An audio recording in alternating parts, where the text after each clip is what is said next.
읽기 전, 읽기 중 활동을 모두 마쳤을 텐데요. 읽기 중에 던질 수 있는 질문에는 무슨 뜻이지? 왜 그렇지? 내 생각은 그리고 예를 들면 뭐가 또 있지? 이렇게 질문을 던질 수 있었어요. 자, 이번에는 문단을 나누고 질문을 분석해 보겠습니다.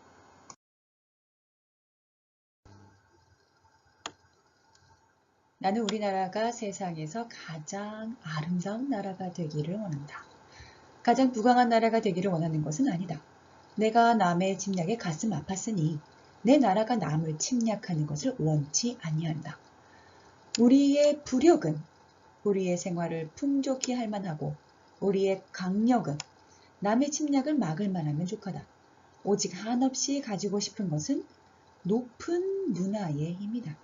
그럼 아까 말한 가장 아름다운 나라가 된다는 것은 높은 문화의 힘을 가진다는 것이겠네요. 높은 문화의 힘은 우리 자신을 행복하게 하고 나아가 남에게 행복을 주기 때문이다. 우리뿐만이 아니라 남에게까지 행복을 주는 게 바로 문화이기 때문에 문화의 힘을 가져야 한다. 그 얘기를 하고 있는 거죠.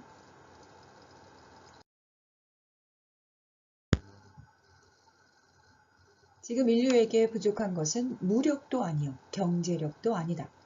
자연과학의 힘은 아무리 많아도 좋으나 인류 전체로 보면 현재의 자연과학만 가지고도 편안히 살아가기에 넉넉하다. 인류가 현재 불행한 근본 이유는 인의가 부족하고 자비가 부족하고 사랑이 부족한 때문이다. 이 마음만 발달되면 현재의 물질력으로 20억이 다 편안히 살아갈 수 있을 것이다. 인류의 이 세 가지 정신을 배양하는 것이 오직 문화이다.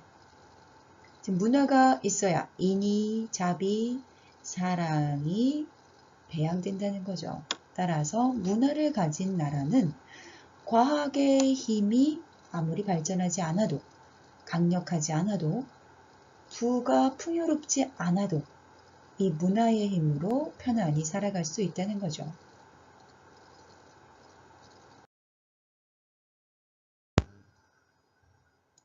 나는 우리나라가 남의 것을 모방하는 나라가 되지 말고 이러한 높고 새로운 문화의 근원이 되고 목표가 되고 모범이 되기를 원한다.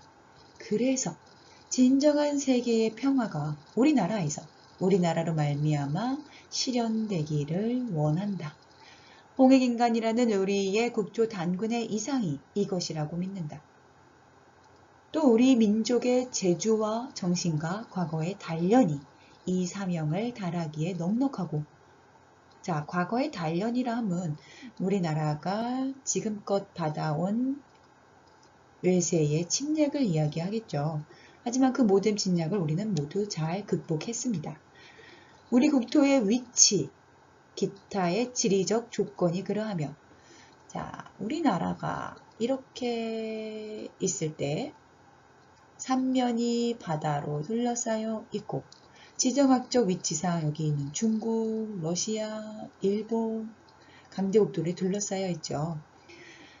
또 1, 2차 세계대전을 치른 인류의 요구가 그러하며 1, 2차 세계대전을 치른 인류의 요구가 뭘까요? 바로 peace, 평화겠죠. 이러한 시대의 새로운 나라를 고쳐 세우는 우리의 시기, 그렇다면 우리가 짐작할 수 있는 이 글의 시기는 바로 파리로 광복 직후일 겁니다. 따라서 국제적인 시류도 그렇고 우리가 나라를 새롭게 세우는 시기도 그렇고 우리의 역사와 정신과 재주가 그렇고 우리의 국조 단군의 이상도 모두가 무엇을 향해 있어요? 바로 평화를 향해 있는데 이 평화를 실현시키는 그 바탕은 바로 높고 새로운 문화라는 겁니다. 따라서 우리 민족이 이렇게 높고 새로운 문화의 근원이 되고 목표가 되고 모범이 될 때 주연 배우로 세계 무대에 등장할 날이 눈앞에 보이지 아니하는가? 우리 민족이 세계에서 중요한 위치와 역할을 맡을 수밖에 없다. 무엇한다면? 우리가 높은 문화를 향유하고 그것이 평화에 이바지한다면.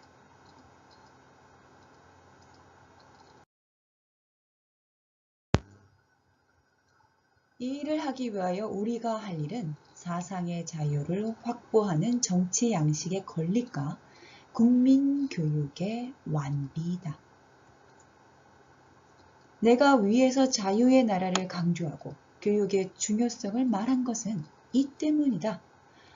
자, 이 일을 하기 위하여가 가리키는 것은 바로 우리나라가 높고 새로운 문화의 근원이 되고 목표가 되고 모범이 되는 앞에서 언급한 일이죠. 우리나라가 높은 문화국가가 되려면 사상의 자유를 확보하는 정치 양식의 건립과 국민교육이 완비되어야 한다. 조건을 이야기하고 있어요.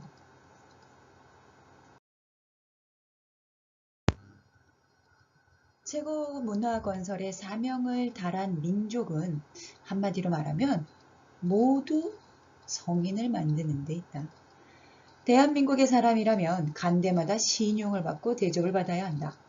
우리의 적이 우리를 누르고 있을 때에는 일제를 말하죠. 미워하고 분해하는 살벌, 투절의 정신을 길렀었거니와 적은 이미 물러갔으니 즉 광복을 했죠. 우리는 증오의 투쟁을 벌이고 화합의 건설을 일삼을 때다. 지금부터는 이 화합의 중요성을 이야기합니다. 집안이 불화하면 망하고 나라 안이 갈려서 싸우면 망한다. 동포 간의 증오와 투쟁은 망할 징조이다. 우리의 용모에서는, 우리의 모습에서는 화기애애한 따사로운 기운 이런 것이 빛나야 한다. 우리 국토 안에는 언제나 춘풍, 봄바람이 따뜻하게 불어 화평한 분위기가 일어나야 됩니다. 이것은 우리 국민 각자가 한 번 마음을 고쳐먹음으로 되고 그러한 정신의 교육으로 쭉 이어질 것이다.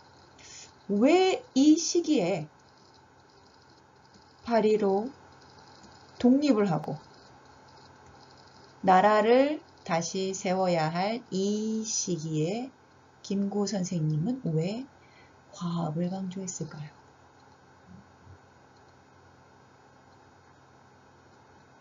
왜일까요? 자, 우리 유능글이 장마를 하면서 했는데 네, 우리나라입니다. 자, 광복과 함께 우리나라에 찾아온 건 바로 양친형의 강대국들이었어요. 그래서 38선이 그어지죠. 북쪽은 공산 세력이, 남쪽은 자유 세력이 자리를 잡습니다. 당연히 나라가 분란이 되고 분열이 되고 화합을 이룰 수가 없는 시기였으니 이렇게 가다간 남과 북으로 갈리겠다. 각 정부를 세우겠다. 독립이 되자마자 분단이 되어서 되겠느냐. 그래서 화합을 강조합니다. 국민 각자가 한번 마음을 고쳐 먹음으로 이것은 그것을 가리키는 숨은 의미가 들어있겠죠.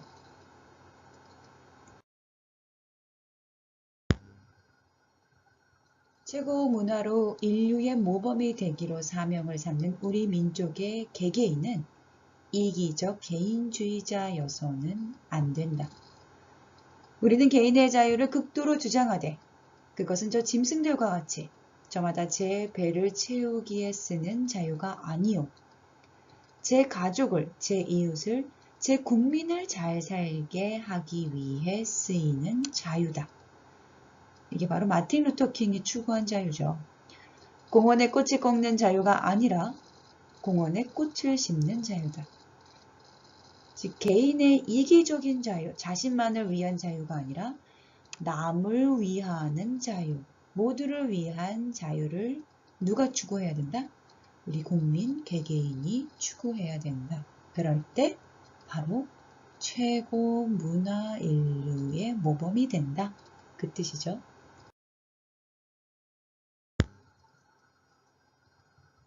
우리는 남의 것을 빼앗거나 남의 덕을 입으려는 사람이 아니라 가족에게, 이웃에게, 동포에게 주는 것을 낙으로 삼는 사람이다. 그게 바로 높은 문화를 가진 나라의 개개인의 바로 모습이죠. 개의 모습이 아니라 개개인의. 우리말의 이른바 선비요 점잖은 사람, 즉 베풀 줄 아는 사람.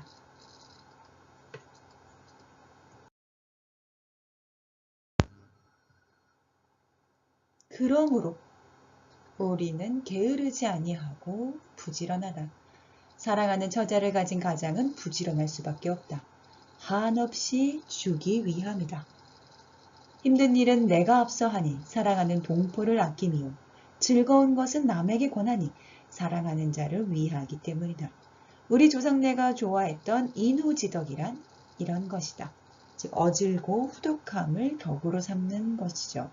그게 바로 우리 국민 개개인이 지녀야 할 모습이고 그럴 때 높은 문화를 향유할 수 있다는 겁니다.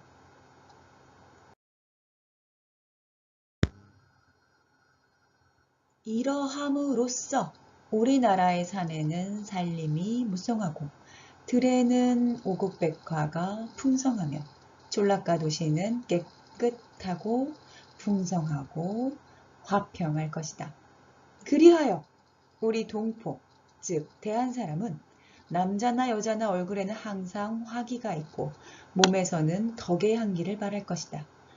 이러한 나라는 불행하려 하여도 불행할 수 없고 망하려 하여도 망할 수 없는 것이다. 바로 문화의 힘이죠.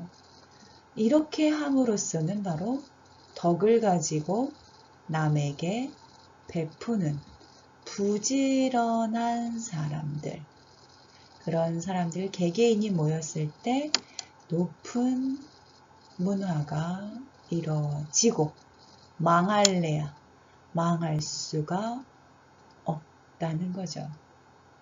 요즘에 시망이라는 말이 있는데 시원하게 망했다. 시험 보고 나서 쓰는 말인데 이렇게 망할 수가 없다는 겁니다.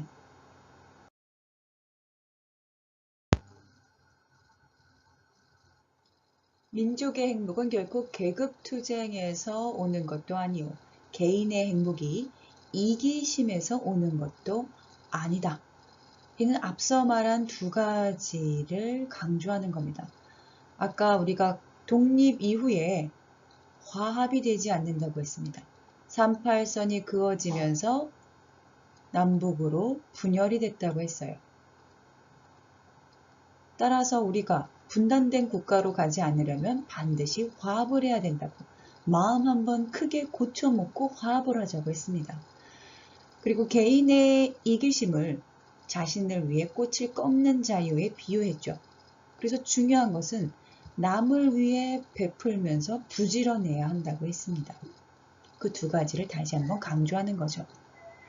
계급투쟁은 끝없는 계급투쟁을 낳아서 국토에 피가 마를 날이 없고 내가 이기심으로 남을 해하면 천하가 이기심으로 나를 해할 것이니 이것은 조금 얻고 많이 빼앗기는 법이다.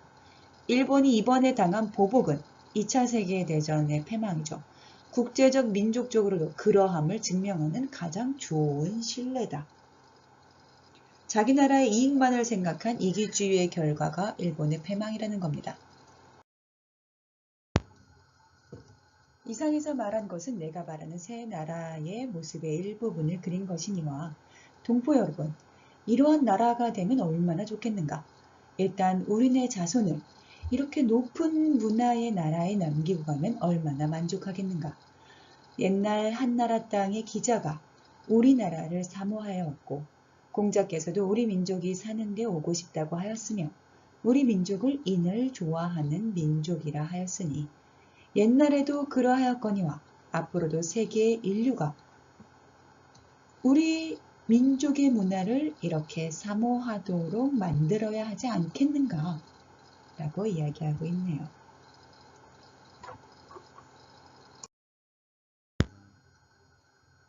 나는 우리의 힘으로, 특히 교육의 힘으로 반드시 이 일이 이루어질 것을 믿는다.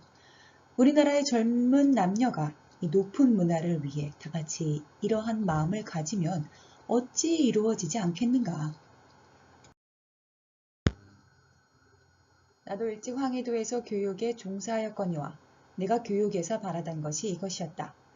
내 나이 이제 70이 넘었으니 몸소 국민교육에 종사할 시일이 넉넉지 못하거니와 나는 천하의 교육자와 남녀 학도들이 한번 크게 마음을 고쳐먹기를 빌지 아니할 수가 없다. 교육자와 남녀 학도들이 교육을 통해 높은 문화를 지닌 나라를 만드는 일에 힘써 주기를 바란다는 말로 끝맺고 있습니다.